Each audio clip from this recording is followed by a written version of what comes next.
Makasih Pak Teguh. Ya, silakan. Kan BI rate sedang naik Pak. Tentu saham-saham perbankan akan terdongkrak pendapatannya Pak. Saya pikir seperti itu. Nah, Kenapa, terus sorry, kenapa Pak Imam berpikir seperti itu? berpikir seperti itu karena gini Pak, orang yang sudah pinjaman ke bank yang bunganya udah floating Pak, berarti kan dia harus lebih bayar lebih mahal. Dan tentu ini berpengaruh kepada banknya sendiri. Pendapatannya yang mungkin sekarang ini juga ini apa standar, begitu ada kenaikan tentu pemikiran saya juga naik Pak, Belum seperti itu. tentu, tunggu dulu, tunggu dulu. Kalau misalnya suku bunga naik, memang margin bunga yang diterima bank itu naik. Tapi penyaluran kredit bisa aja turun dong, karena bunganya sekarang lebih mahal. Itu gimana?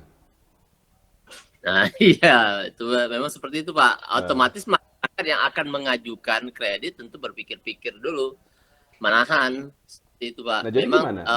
Berarti kan belum tentu secara prospeknya bagus. Nah, makanya saya bertanya tadi Pak, apakah prospeknya ini bagus untuk sektor perbankan atau tidak Pak? Dan juga kalau dilihat dari valuasi saham perbankan yang ada sekarang ini, apakah masih rendah atau sudah tinggi semua Pak? BBRI, apakah masih menarik Pak di sektor perbankan? Makasih Pak Teguh. Saya jawab ya, Pak Imam, dan juga teman-teman yang lain. BI rate kita terakhir sudah 5% lebih, sekitar 5,25 kalau nggak salah ya. Dan itu sudah naik sangat tinggi, dari sebelumnya itu hanya 3,75%. Dan memang kenaikan BI rate ini sangat diperlukan karena hubungannya dengan inflasi dan juga nilai tukar rupiah. Kalau misalnya eh, kita tahu ya, inflasi di Indonesia ini seperti juga di negara-negara lain itu dalam beberapa tahun terakhir naik tinggi karena memang harga-harga kebutuhan pokok dan lain-lain itu naik semua seiring dengan kembali bergeraknya ekonomi pasca pandemi. Nah, ketika harga-harga naik, inflasi tinggi, ya suku bunga itu harus dinaikkan. Ketika suku bunga dinaikkan, secara teori bunga deposito itu ikut naik. Kalau bunga deposito tabungan naik, orang akan lebih suka menyimpan uangnya di bank. Kalau begitu uang beredar berkurang sehingga harga-harga minimal stabil lah. Jadi mungkin nggak turun lagi betul, tapi minimal tidak lanjut naik lebih tinggi lagi. Dan harus saya akui dalam hal ini pemerintah bekerja sangat baik. Ya, kita nggak usah lah kalau misalnya harga-harga kayak mobil, memang itu naik terus ya. Mahal sekali saya lihat itu apa kayak mobil segala macam itu. Toyota Kijang itu masa 500 juta harganya? Seperti itu sekarang ya. Udah kayak mobil mewah, padahal itu kan mobil yang sebenarnya bukan nggak mewah-mewah banget gitu. Tapi kalau kita bicara sembako, ya tepung terigu, beras, gula, bahkan minyak goreng yang sempat harganya naik tinggi, sekarang udah turun lagi. Nah, tapi BI rate tetap harus dinaikkan karena apa? Sekarang gilirannya sama nilai tukar rupiah. Rupiah kita kemarin melemah. Karena apa? Karena suku bunga di Amerika naik. Agar rupiah kita kuat, maka investor asing itu harus diajak untuk berinvestasi ke kita. Kalau misalnya mereka investasi di sini, artinya mereka menukar dolar menjadi rupiah. Nah, agar menarik apa? Bunganya dinaikkan. Jadi sekarang yang nabung di Indonesia tidak hanya orang Indonesia sendiri, tapi orang luar negeri juga, ya. Dan ketika mereka rame-rame masuk ke sini, ya rupiahnya jadi stabil. Memang belum balik lagi ke 14.000, masih di 15.000 sekian, tapi harusnya tidak akan sampai tembus 16.000 dolar, 16.000 rupiah per dolar seperti itu. Nah, jadi BI rate ini memang harus dinaikkan, ya. Jadi itu sebabnya ketika BI rate sekarang naik itu, ya IHSG kita juga relatif stabil di 7 ribuan ya. Kalau kita perhatikan pasar modal yang lain di kawasan Asia, mereka itu cenderung ikut Amerika. Amerika turun, mereka turun juga. Kita memang tadi saya sebutkan, IHSG kita cuma naik 7%, tapi itu lumayan bagus Pak.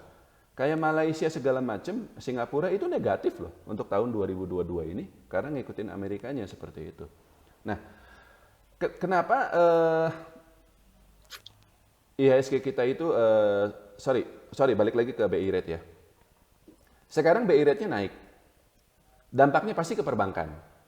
Dari satu sisi, tadi Pak Imam sudah sebutkan, Misalnya ada orang nih punya cicilan utang ke bank, bunganya tadinya misalnya 7%. Karena alasan BI rate naik, ya sekarang bunganya naik menjadi 8%. Berarti margin keuntungan untuk bank ikut naik kan. Tapi di sisi lain, ketika sekarang bunganya lebih mahal, ya, maka penyaluran kredit baru itu akan lebih rendah, lebih turun, agak-agak turun. Ya orang sekarang mikir-mikir kalau mau ngutang, bunganya mahal soalnya. Nah, berarti kan margin bunganya naik, tapi omset penyaluran kreditnya yang turun. Tapi dalam situasi ekonomi yang sebenarnya bagus ya di Indonesia ini, Bapak Ibu sekalian, memang orang banyak bilang resesi segala macam. Kemarin ramai cerita PHK perusahaan teknologi. Betul Pak, kalau di perusahaan teknologi itu ini, tapi data unemployment, pengangguran di kita itu masih cukup bagus di angka sekitar 6-7% lah. Masih agak 6% kalau nggak salah. 5% malah. Memang agak naik dibanding sebelum pandemi, tapi sudah turun signifikan dibanding awal-awal pandemi yang mencapai 7%. Tenaga kerja di sektor teknologi memang berkurang ya karena banyak layoff, tapi banyak dibutuhkan tenaga kerja baru di sektor food and beverage ya, kayak kafe, restoran seperti itu, konstruksi dan pertanian. Jadi sebenarnya pengangguran kita ini nggak lagi gede sekarang, banyak lapangan kerja tapi memang bukan di sektor teknologi. Nah, dalam kondisi ekonomi yang positif yang bagus seperti itu, maka orang akan lebih percaya diri untuk berusaha. Sehingga meskipun mungkin bunganya naik, ya, orang tetap mengajukan kredit modal usaha ke bank. Jadi, sekali lagi, BI rate akan menaikkan margin laba, tapi margin laba bagi perbankan, tapi omset penyaluran kreditnya belum tentu ikut turun.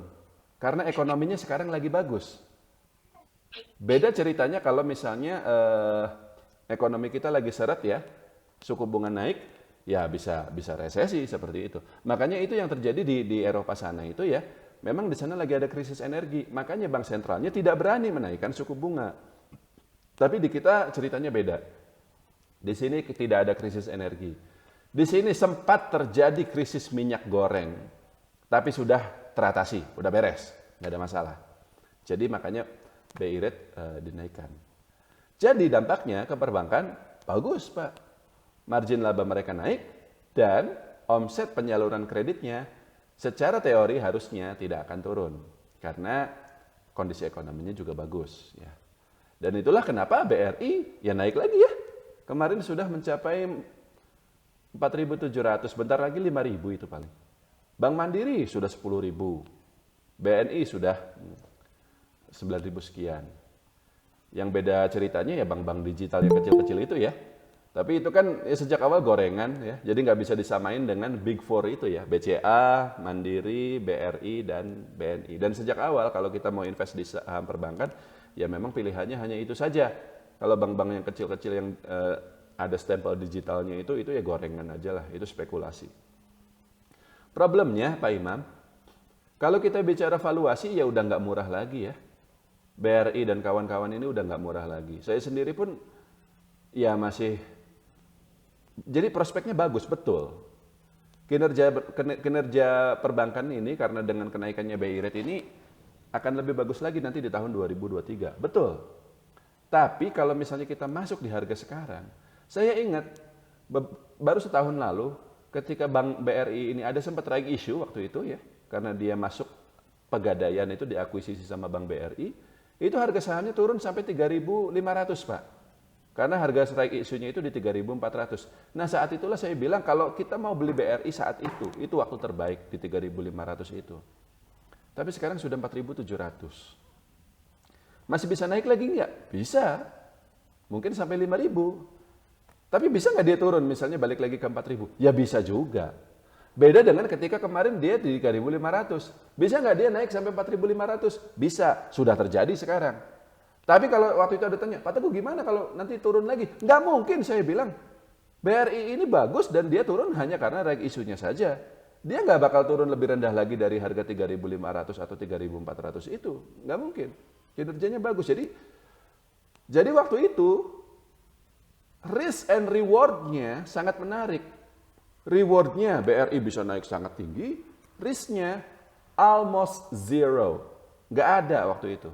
Nah tapi pada saat ini ya, kalau misalnya IHSG turun, misalnya nih ya, ini kan kemarin lagi ramai cerita kripto crash ya katanya, kripto, Bitcoin anjlok semua, pasar modal Amerika juga anjlok semua, lalu naik lagi. Nah kalau nanti besok ramai lagi gitu ya, ada cerita apa lagi yang bangkrut, Amerika turun lagi, ya IHSG juga pasti akan terpengaruh Pak. Mungkin dia bisa turun sampai 6.900, 6.800. Nah pada saat itu ya BRI juga mungkin akan turun. Karena sejak awal valuasinya tanggung. Tanggung tuh yang murah, mahal belum, tapi murah juga udah nggak lagi gitu loh. Jadi risk and reward-nya kurang setimpal. Jadi saran saya, kalau memang sudah pegang dari awal sih ya hold saja ya. Hold saja, nggak ada masalah. Apalagi kalau kita sudah pegang di harga 3.500 misalnya. Pak Imam sudah pegang BRI ini Pak, di harga Pak, berapa? belum pegang, Pak. Nah, kalau belum sih, ya ada banyak pilihan saham lain yang lebih menarik menurut saya ya. Dari sisi risk and reward sekali lagi. Jadi Ya. saya nggak bilang BRI ini jelek, prospeknya jelek, nggak, bagus, sangat bagus. Tapi kalau di harga sekarang ini, kayak kita ngasih cuan ke orang lain yang sudah beli di harga bawah gitu loh. Ya nggak sih? Nah, tapi ada Iya. satu saham perbankan yang mungkin menarik, cukup menarik karena dia memang belum naik dibanding bank-bank besar lain, Pak Imam. BTN. BTN, iya, Pak. Tapi kenapa dia kok nggak naik ya? Karena dia mau reg issue. Dan reg isunya itu kemungkinan di harga rendah ya 900. Jadi kita harus tunggu dulu sampai reg isunya selesai.